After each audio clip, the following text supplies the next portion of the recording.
Friend, आज मैं आप लोगों को लाल बहादुर शास्त्री के बारे में डिक्टेशन लिखवाने जा रही हूँ। स्टार्ट।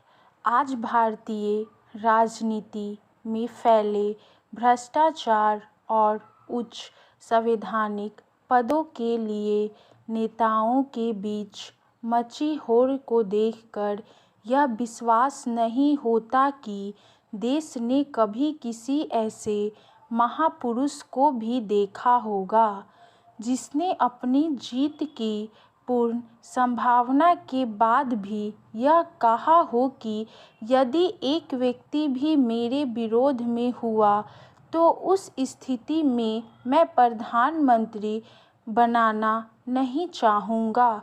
भारत के दूसरे प्रधानमंत्री श्री लाल बहादुर शास्त्री ऐसे ही महान राजनेता थे जिनके लिए पद नहीं बल्कि देश का हित सर्वोपरि था।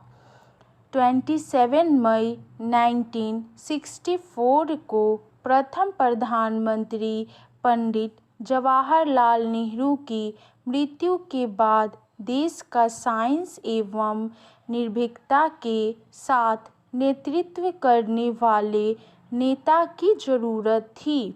जब प्रधानमंत्री पद के दावेदार के रूप में मोरारजी देसाई और जगजीवन राम जैसे नेता सामने आए तो इस पद की गरिमा और प्रजातांत्रिक मूल्यों को देखते हुए शास्त्री जी ने चुनाव में भाग लेने से स्पष्ट इनकार कर दिया।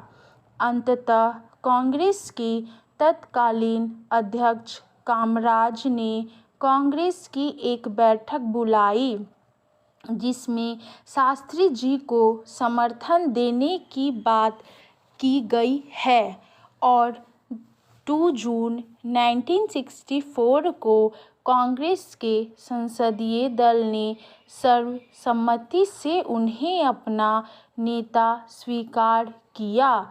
इस तरह 9 जून 1964 को लाल बहादुर शास्त्री देश के दूसरे प्रधानमंत्री बनाए गए। लाल बहादुर शास्त्री का जन्म 2 अक्टूबर 1904 को उत्तर प्रदेश के चंदौली जिले में स्थित मुगलसराय नामक गांव में हुआ था। उनके पिता श्री शारद प्रसाद एक शिक्षक थे जो शास्त्री जी के जन्म के केवल 1.5 वर्ष बाद स्वर्ग सिधार गए। इसके बाद उनकी मां रामदुलारी देवी उनको लेकर अपने मायके मिर्जापुर चली गई। शास्त्री जी की प्रारंभिक शिक्षा उनके नाना के घर पर ही हुई। पिता की मृत्यु के बाद उनके घर की आर्थिक स्थिति अच्छी नहीं थी। ऊपर से उनका स्कूल गंगा नदी के उस पार स्थित था। नाव से नदी पार करने के लिए उनके पास थोड़े से पैसे भी नहीं होते थे। ऐसी परिस्थिति में कोई दूसरा होता तो अवश्य अपनी पढ़ाई छोड़ देता, किंतु शास्त्री जी ने हार नहीं मानी। वे स्कूल जाने के लिए तैरकर गंगा नदी पार करते थे। इस तरह कठिनाइयों से लड़ते हुए 6ठी कक्षा उत्तीर्ण करने के बाद आगे की पढ़ाई के लिए वे अपने मौसा के पास चले गए।